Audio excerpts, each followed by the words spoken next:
What's up, everybody, and welcome to a brand new episode of Bookworms Book Corner, where we talk all things books.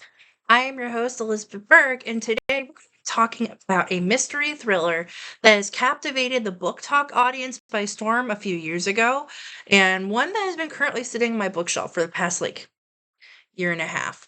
It was brought to my attention that I should read it by actually one of my students' parents.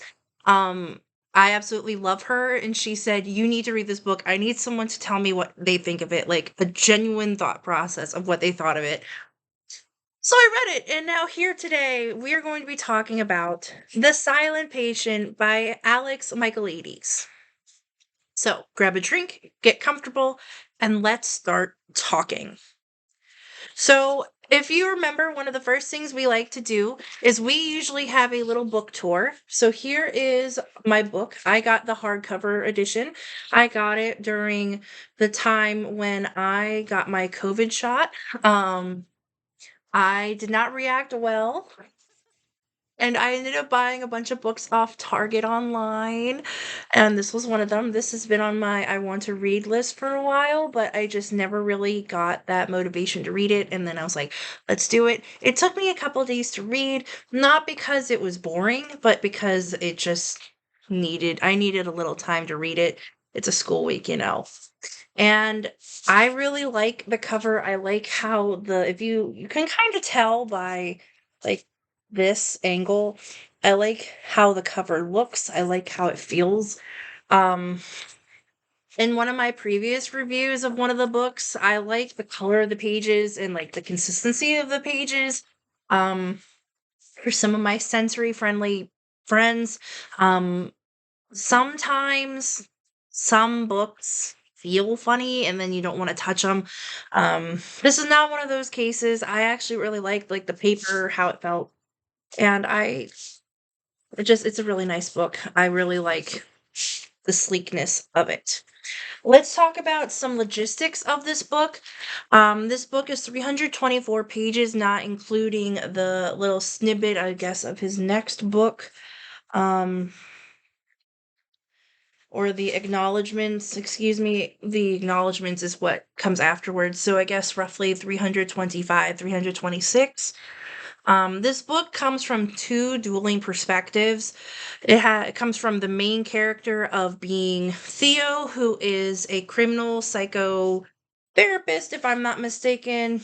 Yes, a criminal psychotherapist, and then Alicia, who is our other main character.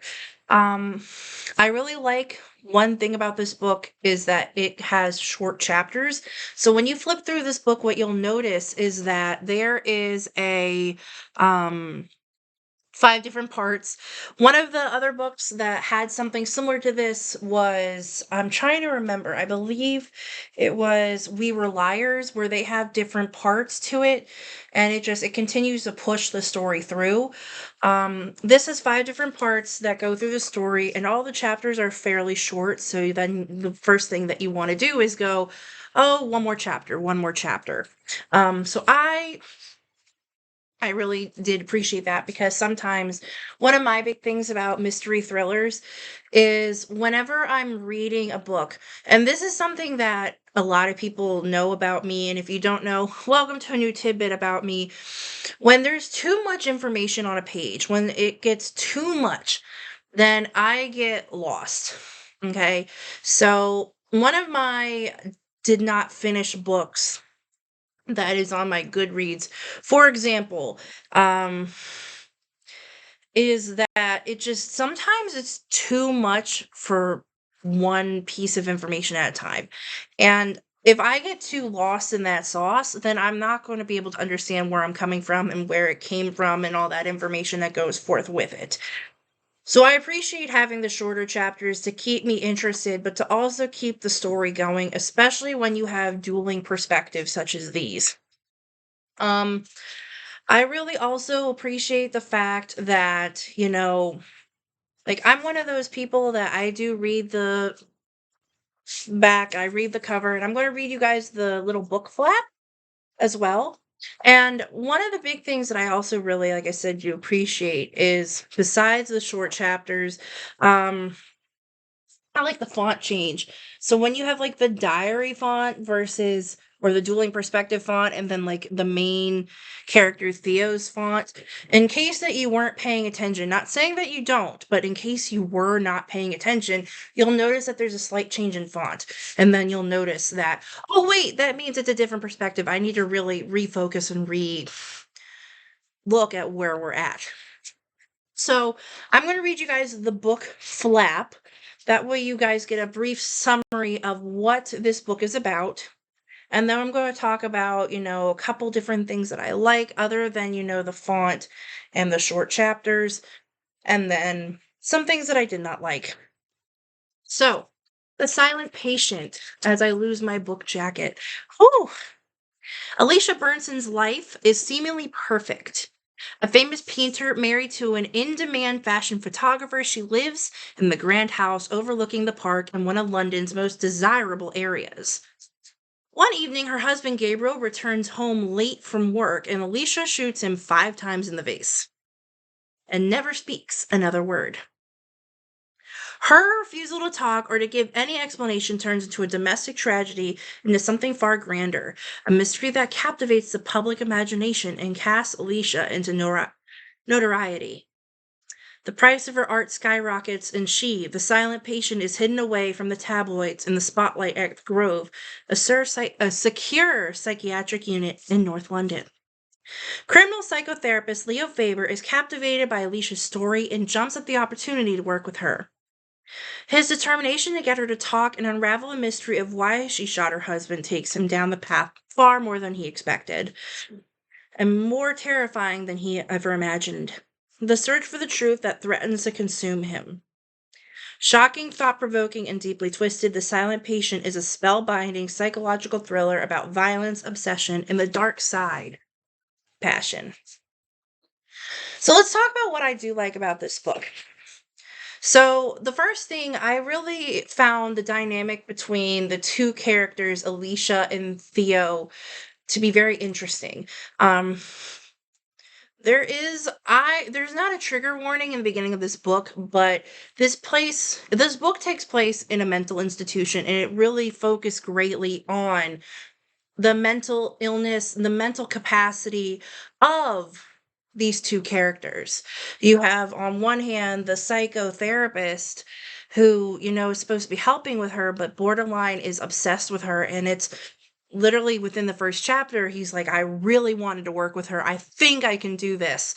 And like, he's not doing it exactly to help her. It's within his own like selfish needs of wanting to do it.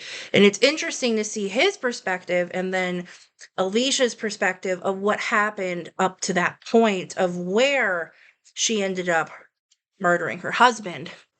It's very interesting, in my opinion, to see that dynamic grow. One thing on that contrasting note is the book was a little slow in the beginning. It did really push me to like continue reading, and that's also why I was thankful for the short chapters. The book was a little slow in the beginning.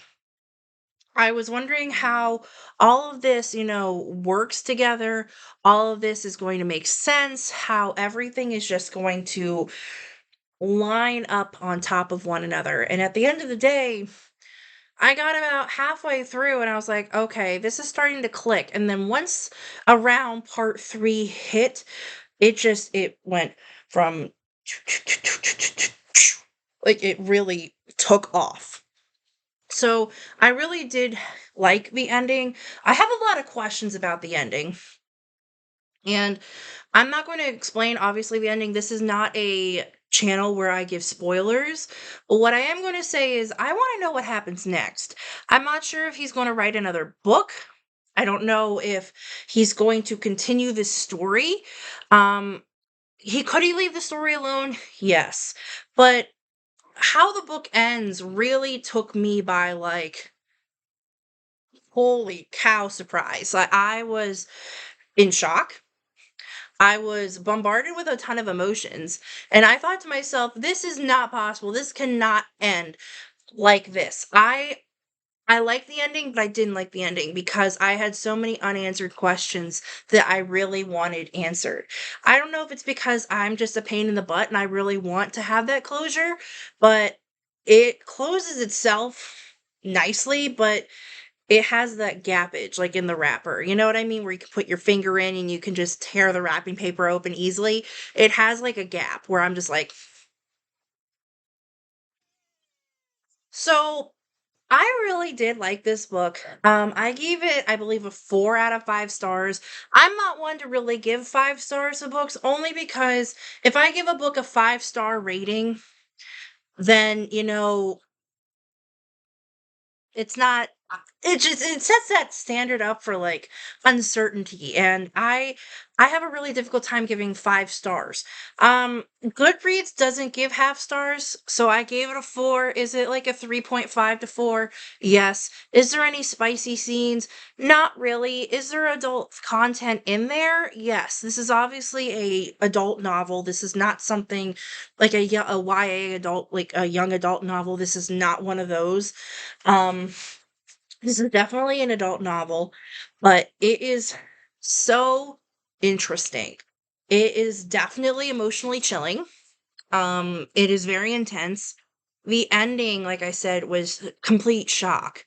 And the fact of the matter is, like, all that this happened, it reminds me of an unreliable narrator. I like unreliable narrators only in the sense of you're not really sure what's happening, and that's the vibe that I was getting throughout the story. Because even though Theo is a psychotherapist, I like to consider him to be unreliable as well. And when you read the book, you'll understand why. So, do I recommend this book? Yes. Would I read it again? I'm not 100% sure if I'd read it again anytime soon. If there is a new book that comes out that relates to this, that continues on, then maybe I'll definitely read it again just so I can have that, like, information back in the back of my head. But, I think at the end of the day, I I liked the ending, but I was also disappointed with the fact that there was so many unopened questions that it makes me want a second book. So I really hope that something comes out of that. If there's not, I can imagine, I have this idea in my head of how it ended up ending. And I'll keep that in my brain. But I really did like the book. There's a lot of negativity in this book about, how the author portrayed some of the characters, and I think part of, like I said, about it possibly being an unreliable narrator is an unreliable narrator has their opinions skewed. And so when you have Theo's opinion of how he's seeing the world and Alicia's perspective, Alicia's not talking, she's silent. So we're getting clips from her life from her diary. And how it all encompasses back together, it's beautifully done. So definitely go check out this book. I will put a link for it in the bio of the video, where you can get it off of Amazon. And if you read it, let me know what you think. I'll see you guys next time for our next video where we talk about a new book that will bring definitely a smile to your face. All right, everybody, have a good rest of your afternoon. Bye.